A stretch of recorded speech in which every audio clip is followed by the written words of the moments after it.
ക്യാമ്പാണ് ഇവിടെ നമുക്ക് സമ്മാനിക്കുന്നത്. അതിനുവേണ്ടി എത്തിയിട്ടുള്ള എൻ്റെ പ്രിയപ്പെട്ട സഹോദരന്മാരെ, സുഹൃത്തുക്കളെ,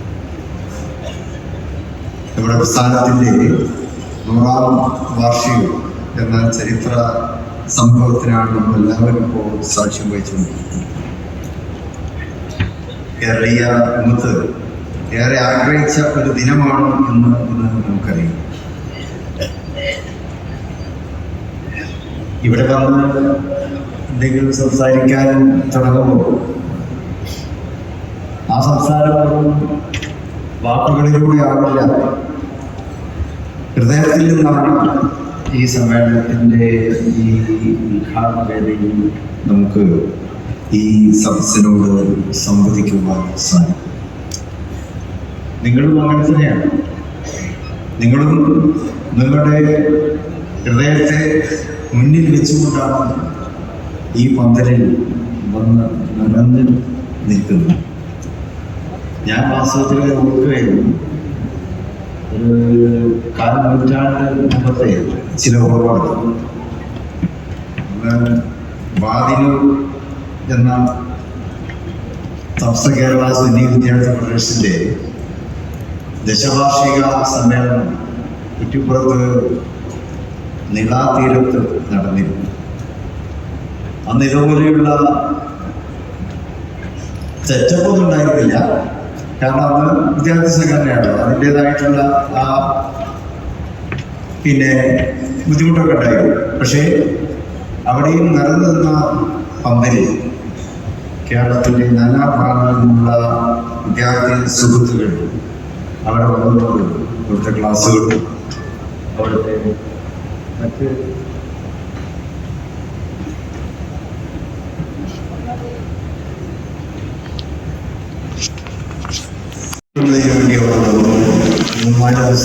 അവർക്ക് തന്നെ ഉണ്ടായിരുന്നു.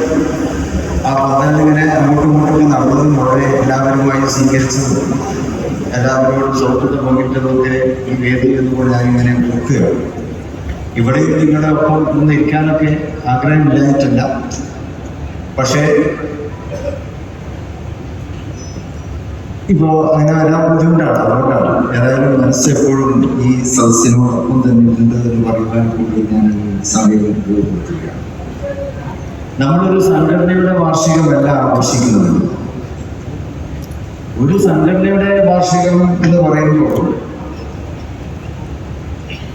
അത് ചിലപ്പോൾ വെറും ഒരു സംഘടന മാത്രമായിരുന്നെങ്കിൽ അത് കുറെ കാലം നിലനിൽക്കുമായിരുന്നില്ല. ഇത് പക്ഷേ നമ്മുടെ ആത്മാവിൻ്റെ, സമൂഹത്തിൻ്റെ ആത്മാവിൻ്റെ തന്നെ 100 വർഷത്തിൻ്റെ ആഘോഷമാണ് ഈ 100ാം വാർഷിക സമ്മേളനത്തിലെ നമ്മൾ കൊണ്ടുവന്നത്.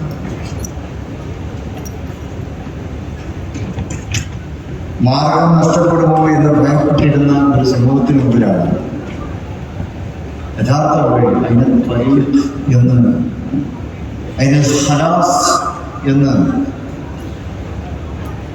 തേടിക്കൊണ്ടിരുന്ന ഒരു സമൂഹം. എല്ലാ പ്രയാസങ്ങളും ബുദ്ധിമുട്ടുകളൊക്കെ നേരിട്ട് കൊണ്ടിരിക്കുമ്പോൾ എവിടെയാണ് രക്ഷ, എവിടെയാണ് വഴി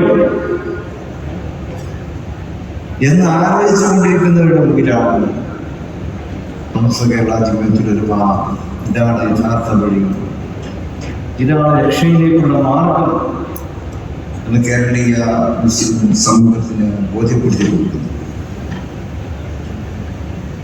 സംസ്ഥാനം കേൾക്കുന്നത് നമുക്ക് ഓർമ്മ വരുന്നത് എന്താണ്? അതിരാവിലെ ഉമ്മയുടെ കയ്യിൽ നിന്നും 1/2 ഗ്ലാസ് ചായ വാങ്ങി അത് കുടിച്ചുകൊണ്ട് ഉമ്മ എടുത്തു തരുന്ന പുസ്തകവും സ്ലേറ്റും അത് കയ്യിൽ പിടിച്ച് മദ്രസകളിലേക്ക് ഓടുന്ന ശിശുക്കളുടെ അനുഭവം നമ്മളൊക്കെ ആ ഒരു കാലഘട്ടം പിന്നിട്ടിട്ടാണ്. അത് രാവിലെ എണീറ്റ് മദ്രസക്ക് പോകുന്നു. എല്ലാവർക്കും അനുഭവം ഉണ്ടാവും. സംസ്ഥാനം കേൾക്കുമ്പോൾ നമുക്കൊക്കെ ആദ്യ ഓർമ്മകളിൽ വരുന്നത് അത് തന്നെയാണ്. അവിടെ എന്താണ് സംസ്ഥാനം എന്ന് മനസ്സിലാക്കുന്നത്, സംസ്ഥ ചെയ്ത കാര്യങ്ങളുടെ ആ ആദ്യ പാഠങ്ങൾ മദ്രസകളിലൂടെ തന്നെ നമുക്ക് മനസ്സിലാക്കുന്നുണ്ട്. അപ്പോൾ അതിൻ്റെ എല്ലാം ആ ഓർമ്മകളുടെയൊക്കെ തന്നെ 100ാം വാർഷികമാണ് നമ്മളിവിടെ ആഘോഷിച്ചുകൊണ്ടിരിക്കുന്നത്. ഇത് സംസ്ഥാനങ്ങളുടെ സ്ഥാപനമല്ല, ഒരു സംഘടനയാണ്, ഇൻസ്റ്റിറ്റ്യൂഷൻ. മറിച്ച് ഇതൊരു വിശ്വാസമാണ്. സംസ്ഥ എന്നുള്ളത് വിശ്വാസമാണ്. ജീവനുള്ള കാലത്തോളം ഹൃദയത്തിൽ നമ്മൾ കാത്തു സൂക്ഷിക്കുന്ന, ഹൃദയത്തിലൂടെ നമുക്ക് വഴികാണിക്കുന്ന വിശ്വാസധാരയാണ് സംസ്ഥ ചെല്ലപ്പെടുന്നത്. നമ്മളതിനെ ചുരുക്ക വാക്കുകളിൽ സംസ്ഥ എന്ന് വിശേഷിപ്പിക്കുക. സംസ്ഥ എന്ന് പറഞ്ഞാൽ മലയാളത്തിൽ കുറെ അർത്ഥമാണ്. സംസ്ഥ, ഓൾ തിങ്സ്, അതാണ് സംസ്ഥ എന്ന് പറയുന്നത്. പക്ഷെ സംസ്ഥ എന്ന് കേൾക്കുമ്പോൾ എല്ലാവരും, മലയാളക്കാരും അതുപോലെ മുസ്ലിങ്ങളാകട്ടെ, ഇതര സമൂഹങ്ങളാകട്ടെ, അവരൊക്കെ തന്നെ ഇപ്പോൾ നമ്മുടെ മീഡിയ സുഹൃത്തുക്കളാകട്ടെ, അവരും സംസ്ഥാനമാണ് എഴുതുന്നത്. അതെന്താ സംസ്ഥാനം എഴുതിയാൽ സംസ്ഥാന ജനത്തിലെല്ലാമാണ്. അപ്പൊ അതൊരു വിശ്വാസമായിട്ടാണ് അത് നമ്മളൊക്കെ ഉൾക്കൊള്ളുന്നത്. അതുകൊണ്ട് തന്നെയാണ് അത് 100 വർഷവും ഞാൻ മുമ്പൊക്കെ പറയാറുണ്ട്, 100 വർഷം എന്നല്ല, അനേകം പ്രകാശ വർഷങ്ങളുടെ ആയുസ്സാണ് സംസ്ഥ വിശ്വാസപരമായി ഓരോ മുസ്ലിമിനും നൽകിക്കൊണ്ടിരിക്കുന്നത്. അതിൽ 100 വർഷം ഒന്നുമല്ല, പ്രകാശ വർഷങ്ങളുടെ കണക്കിൽ 100 വർഷം ഒന്നുമല്ല, അനേകം പ്രകാശ വർഷങ്ങൾ. ആ വർഷങ്ങളുടെ ആയുസ്സാണ് ഓരോ വിശ്വാസിക്കും സംസ്ഥ എന്ന ആ വലിയ പ്രസ്ഥാനവും ആ ആദർശവും നമുക്ക് നൽകിക്കൊണ്ടിരിക്കും. ഇത് വാളുകൊണ്ട് ജയിച്ച പ്രസ്ഥാനമല്ല. വാളുകൊണ്ട് ജയിച്ച പ്രസ്ഥാനമൊക്കെ പുസ്തകങ്ങളിലെ നിലനിൽപ്പുള്ളൂ, അല്ലെങ്കിൽ മീഡിയയിലെ നിലനിൽപ്പുള്ളൂ, വരികളിലൂടെ അതൊക്കെ നിലനിൽക്കുന്നു. വാളുകൊണ്ട് ജയിച്ച പ്രസ്ഥാനം ഇത് വാളുകൊണ്ട് ജയിച്ചതല്ല, അറിവിലൂടെ ജയിച്ചതല്ല, വിശ്വാസത്തിലൂടെ ജയിച്ചതാണ്. അറിവിലൂടെയും വിശ്വാസത്തിലൂടെയുമാണ് സംസ്ഥ കേരള ജമിയത്തുൽ കാലങ്ങളെ അതിജയിച്ചുകൊണ്ട് മുന്നോട്ട് പോകുന്നു. അതുകൊണ്ട് തന്നെ അതങ്ങനെ മുന്നോട്ട് പോയിക്കൊണ്ടിരിക്കുന്നു. അതിന് തടയുവാനും തയ്യാറാവുകയില്ല. കാരണം ഇത് വിശുദ്ധമായ ഒരു പ്രത്യയശാസ്ത്രമാണ്. അറിവ് ആർക്കെങ്കിലും നിഷേധിക്കാൻ പറ്റും. അതുപോലെ തന്നെ ദൈവികമായിട്ടുള്ള വിശ്വാസത്തെ, തത്വചിന്തകളെ ആർക്കും നിരാകരിക്കാൻ പറ്റില്ലല്ലോ. ശാസ്ത്രവും സാങ്കേതിക വിദ്യകളും ലോകവും എത്ര തന്നെ മാറിയാലും ദൈവികമായിട്ടുള്ള ആദർശത്തെയും ആ വിശ്വാസത്തെയും തള്ളിപ്പറയാൻ പറ്റില്ല. കാലം പിന്നിടുന്നതോറും കൂടുതൽ അത് പഠിക്കുവാനാണ് സമൂഹം തയ്യാറാകുന്നത്. സംസ്ഥാനം പഠിപ്പിച്ചതെന്താണ്? വാദിച്ചുകൊണ്ടല്ല. നിങ്ങളിങ്ങനെ വാദിക്കണമെന്നല്ല സംസ്ഥാനം പഠിപ്പിച്ചു തന്നത്. എങ്ങനെ വിനയത്തോടെ ജീവിക്കണം എന്ന ഇസ്ലാമിക തത്വശാസ്ത്രമാണ് സംസ്ഥ കേരള ജമിയത്തുൽ ഉലമ പഠിപ്പിച്ചത്. സംസ്ഥയുടെ ഏറ്റവും വലിയ പ്രത്യേകത എന്താണ്? വിദ്യാഭ്യാസ പ്രവർത്തനങ്ങൾ നടത്തുന്നത് തന്നെയാണ്. ആ വിദ്യാഭ്യാസ പ്രവർത്തനങ്ങളിലൂടെ കാണിച്ചത് എന്താണ്? അറിവ്. ആ അറിവിനോടൊപ്പം വിശ്വാസത്തിൽ, തൗഹീദിലുള്ള വിശ്വാസം, നന്മകളിലുള്ള വിശ്വാസം, അതാണ് നമുക്ക് പഠിപ്പിച്ചത്. ആ വഴി എത്രമാത്രം സുന്ദരമായിരുന്നു എന്ന് നമ്മൾ പിറകോട്ട് തിരിഞ്ഞു നോക്കുമ്പോൾ നമുക്കൊക്കെ ബോധ്യപ്പെടുകയാണ്. കാരണം ഒരുപാട് സമൂഹങ്ങൾ ലോകത്തുണ്ട്. പല സമൂഹങ്ങളും കാലുകളിൽ പോയിട്ടുണ്ട്. ചരിത്രത്തിന്റെ ദശാസന്ധികളിൽ പല സമൂഹങ്ങൾക്കും തിരിച്ചു പോകേണ്ടി വന്നിട്ടുണ്ട്. കാരണം എന്താണ്? അവരുടെ പ്രവർത്തനങ്ങളുടെ ബുദ്ധിമുട്ട് തന്നെ, പ്രവർത്തനങ്ങളുടെ അശാസ്ത്രീയതയും മികവില്ലായ്മയും. നമ്മുടെ പ്രവർത്തനങ്ങളുടെ അറിവാണ്, വിശ്വാസ സംഹിതകളാണ്. അത് കാലത്തിന് മായ്ച്ചു കളയാൻ പറ്റുകയില്ല എന്നുള്ളത് കൊണ്ട് തന്നെയാണ്. ഇപ്പൊ നമ്മുടെ മക്കള്, പുതിയ തലമുറ, അവര് നേരിടുന്നത് എന്താണ്? തോക്കുകൊണ്ടുള്ള ഭീഷണിയല്ല നേരിടുന്നത്. നമ്മുടെ സമൂഹം ഇന്ന് നേരിടുന്ന ഭീഷണി അവർക്ക് മുമ്പിൽ തോക്ക് ചൂണ്ടി അവരെ പേടിപ്പെടുത്തുന്ന ആൾക്കാരുണ്ട് എന്നല്ല. അതൊക്കെ മറികടക്കാൻ നമ്മുടെ കുട്ടികൾക്ക് കഴിഞ്ഞിട്ടുണ്ട്. അതിലേക്ക് അതിജീവിക്കുവാനുള്ള മാർഗം തോക്ക് കൊണ്ടുവരുന്നവന് അതിന് മുമ്പ് തന്നെ പിന്തിരിപ്പിച്ചുകൊണ്ടാനുള്ള സാങ്കേതിക വിദ്യയൊക്കെ പുതിയ തലമുറ കൈവരിച്ചിട്ടുണ്ട്. പക്ഷെ അവരെ നേരിടുന്ന ഏറ്റവും വലിയ വെല്ലുവിളി എന്താണ്? വിചാരങ്ങളെയാണ്. വിചാരങ്ങളിലൂടെയാണ് അവർ പരീക്ഷിക്കപ്പെടുന്നത്. ചിന്തകളിലൂടെയാണ് അവർ പരീക്ഷിക്കപ്പെടുന്നത്. പ്രത്യയശാസ്ത്രത്തിന്റെ പേരിൽ, കടന്നു വന്നുകൊണ്ടിരിക്കുന്ന ആദർശ വ്യതിയാനങ്ങളാണ്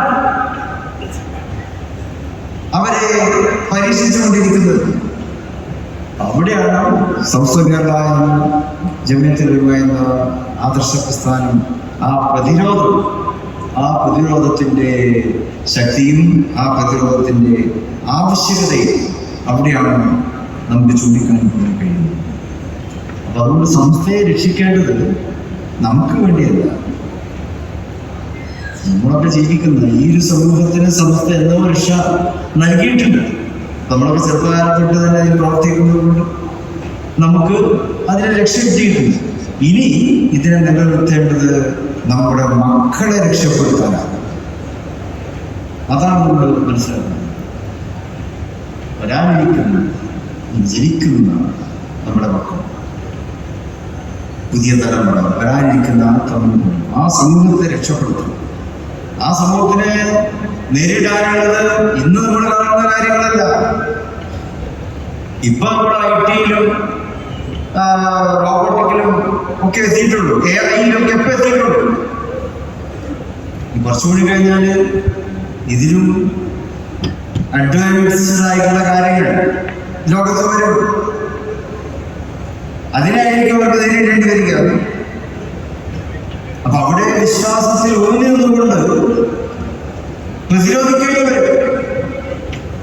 അപ്പൊ ആ വിശ്വാസത്തെ അവർക്ക് പഠിപ്പിച്ചു കൊടുക്കുന്നത് സംസ്ഥകൾ അതവർക്ക് പഠിപ്പിച്ചു കൊടുക്കണമെങ്കിൽ ഈ പ്രസ്ഥാനം ഇവിടെ നിലനിൽക്കേണ്ടത്. അത് തന്നെയാണ് നമുക്ക് ചെയ്യുവാൻ. ഇന്നിപ്പോൾ ഇവിടെ ഈ ക്യാമ്പിലൂടെ നിങ്ങൾക്കൊക്കെ നൽകപ്പെടുന്ന വലിയ സന്ദേശവും അത് തന്നെയാണ്. ഇവയെ മഹത്വക്കളായിട്ടുള്ള പണ്ഡിത ശ്രേഷ്ഠന്മാരുടെ ക്ലാസ്സിൽ നിന്ന് ശക്തി പ്രാപിച്ചൊരു കാലമായി. അവരുടെ മേധാവിത്വം ലോകത്തിൻ്റെ നാനാഭാഗങ്ങളിലും ഉയർന്നു വന്നു.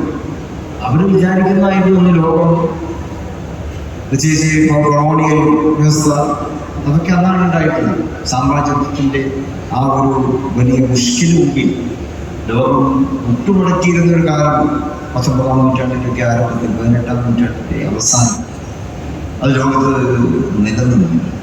പല ഇസ്ലാമിക ഭരണകൂടങ്ങളും അന്ന് ഇല്ലാതായി എന്നുള്ളത്. ആ കുത്തൊഴുക്കിൽ, ആ കടന്നുവരവിൽ പല ഇസ്ലാമിക ഭരണങ്ങളും ലോകത്ത് നിന്ന് തന്നെ നിഷ്കാസനം ചെയ്യപ്പെടുന്നുണ്ട്.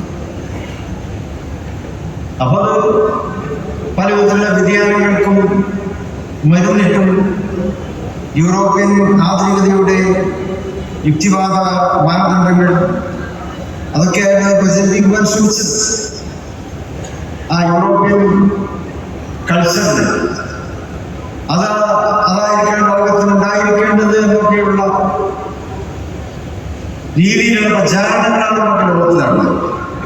പക്ഷെ അപ്പോഴും അതിനൊക്കെ പ്രതിരോധിക്കുവാൻ ഉള്ള മനസ്സ് ഇവിടെ ഉണ്ടായിരുന്നു.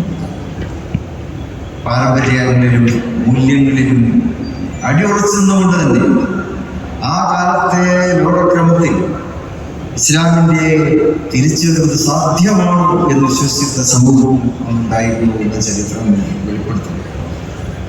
ശാസ്ത്രത്തിൻ്റെയും ആധുനികതയുടെയും പളപ്പളപ്പിൽ ഭ്രമിച്ചു പോയവരും അതുണ്ടായിരുന്നു.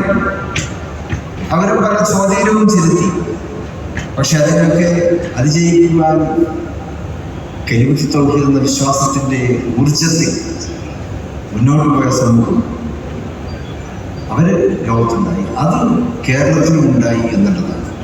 കേരളത്തിൽ നമുക്കറിയാം, ഇസ്ലാമികമായിട്ടുള്ള പ്രത്യയശാസ്ത്രങ്ങൾ കടന്നു വന്നത് നേരിട്ടാണ്. ഇന്ത്യയിലേക്ക് പല ഭാഗങ്ങളിലും ഇസ്ലാം വന്നു. അത് മദീനയിൽ നിന്ന് പല കരകളിലൂടെയും പല നാടുകളിലൂടെയും കടന്നുകൊണ്ടാണ്. പലപ്പോഴും കരമാർഗങ്ങളിലൂടെ, പടയോട്ടങ്ങളിലൂടെയും രാജ്യങ്ങൾ പിടിച്ചടക്കുന്നതൊക്കെയുള്ള അധിനിവേശത്തിന്റെ രൂപത്തിൽ ഇസ്ലാം പരവാദം നിലനിൽക്കും. അങ്ങനെ ഇന്ത്യയിലും എത്തിയിട്ടുണ്ട്. പക്ഷെ അവരുടെ മതപ്രവർത്തനമല്ല ഉദ്ദേശിച്ചത്. എന്നാൽ അവര് പേരുകൊണ്ട് ഇസ്ലാമിന്റെ പ്രത്യയശാസ്ത്രം അത് പ്രതിദാനം ചെയ്യുന്നവരായി. അതേ അവസരത്തിൽ കേരളത്തിലേക്ക് ഇസ്ലാം വന്നത് എങ്ങനെയാണ്?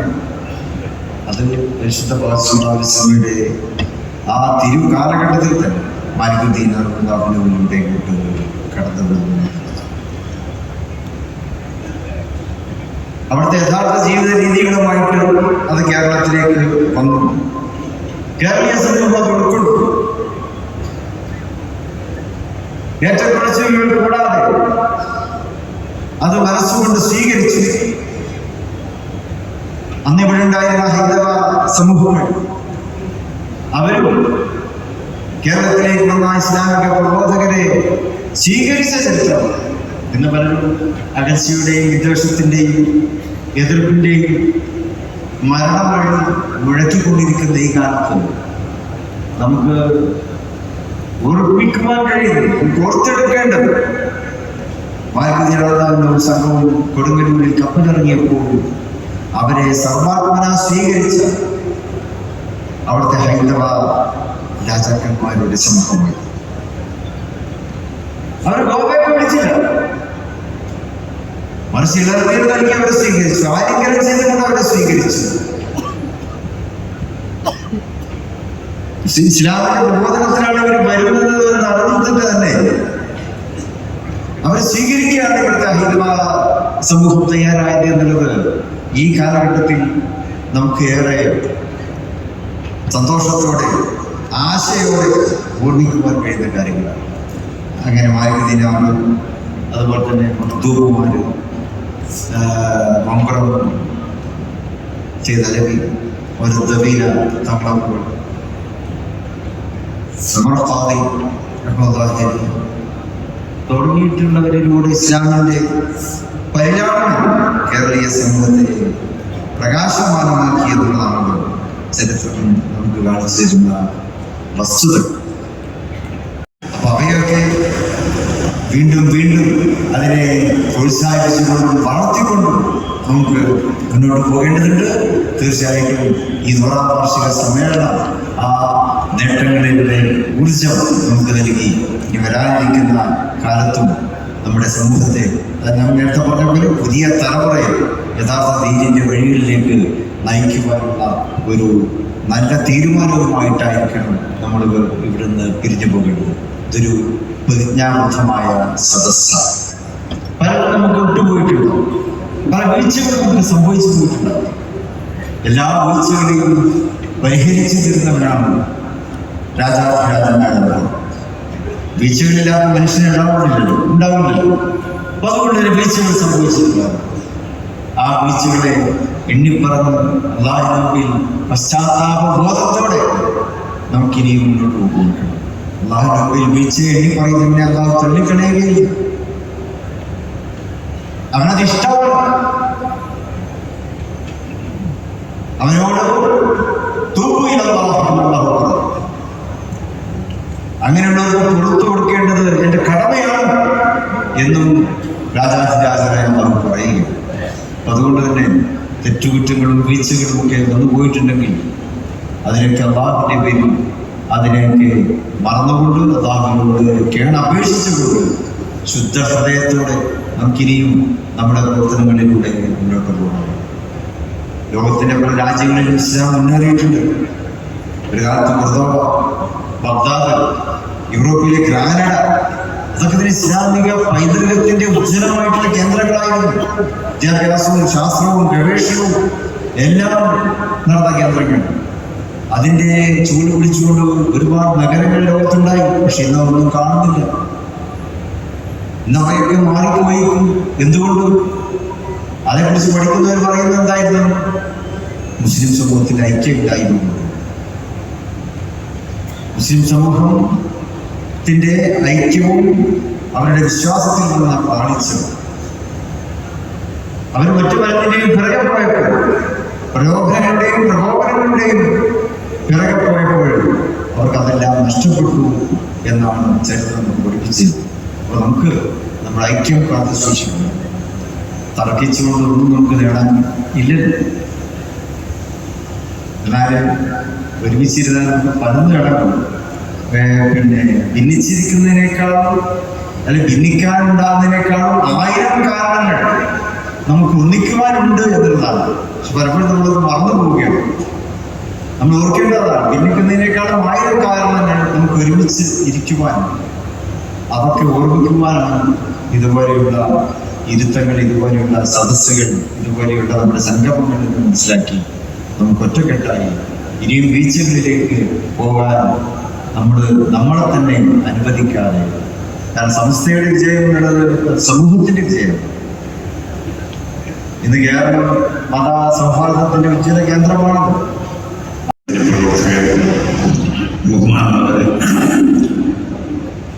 സംസ്കാര ജമിയത്തുൽ എന്ന ഈ മഹത്താവുന്ന പ്രസ്ഥാനം അതിൻ്റെ 100ാം വാർഷികം ആഘോഷിക്കപ്പെടുന്ന വളരെ പ്രധാനപ്പെട്ട അതിൻ്റെ ഉദ്ഘാടന 100ാം വാർഷിക സമ്മേളനത്തിൻ്റെ ഉദ്ഘാടന ചടങ്ങിലാണ് നമ്മളിവിടെ സംബന്ധിച്ചത്. അതോടൊപ്പം നമ്മളെ പ്രധാനപ്പെട്ട വൈഫ്, ഇവിടുത്തെ വൈഫ് ഷറഫ്, വൈഫുൽ കരീം ഫളിയത്തുൽ ഉസ്താദ് അബ്ദുൽ മുഹമ്മദ് അബ്ദുല്ലാഹി അൽ-ജുണ്ടി അൽ-അമീൻ അൽ-ആമിൻ ജമാഅത്തുൽ മുഅ്മിനീൻ ഇസ്ലാമിയ ബിൽ അസ്ഹർ ഷരീഫ് മാസൂർ യൂണിവേഴ്സിറ്റിയിലെ ഇസ്ലാമിക് റിസർച്ച് അസംബ്ലിയുടെ അതിൻ്റെ സെക്രട്ടറി കൂടിയാണ് ബഹുമാനപ്പെട്ട ഫളിയത്തുൽ ഉസ്താദ് അബ്ദുൽ മുഹമ്മദ് അബ്ദുല്ലാഹി അൽ-ജുണ്ടി. ബഹുമാനമുള്ളവരെ, സമസ്ത കേരള ജമിയത്തുൽ ഉലമയുടെ 100ാം വാർഷികം ആഘോഷിക്കപ്പെടുന്ന ചടങ്ങിൻ്റെ ഉദ്ഘാടന സമ്മേളനത്തിലാണ് നമ്മളിവിടെ സംബന്ധിച്ചത്. ആദ്യമായി എല്ലാവരോടും പറയാനുള്ളത്, ഈ ആവശ്യമില്ലാതെ വെറുതെ റിവ്യൂകളൊക്കെ ചെയ്തി അങ്ങനെ ഒരു പ്രവൃത്തിയൊന്നും ആരും അങ്ങനത്തെ ഒരു വാക്കൊന്നും അങ്ങനത്തെ ഒരു പതിവ് വേണ്ട. അതായത് ഇവിടെ സംഗീതരായിട്ടുള്ള സമസ്ത കേരള ജമിയത്തുൽ ഉലമയുടെ മുസാവറകൾ, ഉലമാക്കൾ, സാദാത്തുക്കൾ, ജനപ്രതിനിധികൾ, അങ്ങനെ തുടങ്ങി ഈ സമുദായത്തിൻ്റെ നേതൃത്വം കൊടുക്കുന്ന ഉമറാക്കൾ, ഉലമാക്കൾ, സാധാരണക്കാർ, രാഷ്ട്രീയ മേഖലയിൽ പ്രവർത്തിക്കുന്നവർ, അങ്ങനെ തുടങ്ങി സുന്നത്ത് ജമാഅത്തിന്റെ മേഖലയിൽ അടിയുറച്ച് വിശ്വസിക്കുന്ന എൻ്റെ സഹപ്രവർത്തകന്മാരെയും അല്ലാഹു സുബ്ഹാനഹു വ തആല ഈ സംഗമം ഒരു വലിയ സാലിയായി നമ്മൾക്ക് കബൂൽ ചെയ്യുമാറാവട്ടെ എന്ന് പ്രാർത്ഥിക്കുകയാണ്. ഈ സദസ്സിനോട് ആദ്യമായി എനിക്ക് പറയാനുള്ളത്, ആളുകളുടെ പേര് കേൾക്കുമ്പോൾ നിങ്ങൾ ആവേശഭരിതരാകരുത്. നമ്മൾ അതൊരു വകതിരിവിൻ്റെ ഒരു സ്വഭാവമായിട്ട് മാറുന്നു എന്ന് തോന്നുന്നുണ്ട്. അങ്ങനെ ഒരു വകതിരിവും നമുക്കില്ല. വഅതസിമു ബിഹബ്ലില്ലാഹി ജമീഅ, അല്ലാഹു തആല പറഞ്ഞ നേരത്തെ ഒരു ആയത്തിൽ നിങ്ങൾ അല്ലാഹുവിനെ സൂക്ഷിക്കണം. യാ അയ്യുഹല്ലദീന ആമനൂ ഇത്തഖുല്ലാഹ്, നിങ്ങൾ അല്ലാഹുവിനെ സൂക്ഷിക്കണം. വലാ തമൂതുന്ന ഇല്ലാ വഅൻതും മുസ്ലിമൂൻ, മുസ്ലിമായിട്ടല്ലാതെ നിങ്ങൾ മരിച്ചു പോകരുത് എന്ന് അല്ലാഹു കൽപ്പിക്കുന്നു. അല്ലാഹുവിനെ സൂക്ഷിക്കേണ്ട ക്രമം നിങ്ങൾ സൂക്ഷിക്കണം. അതിൻ്റെ ശേഷം പറയുന്നത് വഅതസിമു ബിഹബ്ലില്ലാഹി ജമീഅ, നിങ്ങൾ അല്ലാഹുവിന്റെ ഭാഷ മുറുകെ പിടിക്കണം. വിവേചനം ഉണ്ടാക്കരുത്, ഭിന്നിപ്പുണ്ടാക്കരുത് എന്ന് ഖുർആൻ നമ്മളോട് കൽപ്പിക്കുന്നുണ്ട്. അതുകൊണ്ട് എല്ലാം വളരെ അച്ചടക്കത്തോടുകൂടെ ഇവിടെ എല്ലാവർക്കും സംസാരിക്കാറുണ്ട്. ഒരു ഭിന്നിപ്പും ഇവിടെ ഇല്ല, ഒരു വിവേചനവും ഇല്ല. ആ നിലക്കുള്ള ഒരു സംഗമത്തിനാണ് സമസ്ത ഇവിടെ സംവിധാനിച്ചിരിക്കുന്നത്. സമസ്ത നമ്മളെ പഠിപ്പിച്ചിരിക്കുന്ന അതാണ്. സമസ്തയുടെ ഉലമാക്കളുടെ പാരമ്പര്യം അതാണ്. എല്ലാവരെയും ഒന്നിച്ചു കൊണ്ടുപോവുക എന്നുള്ളതാണ്. സയ്യിദുൽ ഉലമയുടെ ജാഥ നടന്നു. എല്ലാ വിഭാഗം ആളുകളെയും ഒരുമിച്ച് കൂട്ടി, രാഷ്ട്രീയ മേഖലയിലുള്ള ഇടത്തും വലത്തുള്ള എല്ലാവരെയും ഒരുമിച്ച് കൂട്ടി, എല്ലാവരും ഒരുമിച്ച് തങ്ങളുടെ യാത്രയെ വരവേറ്റു. മറ്റു സ്ഥലങ്ങളിലൊക്കെ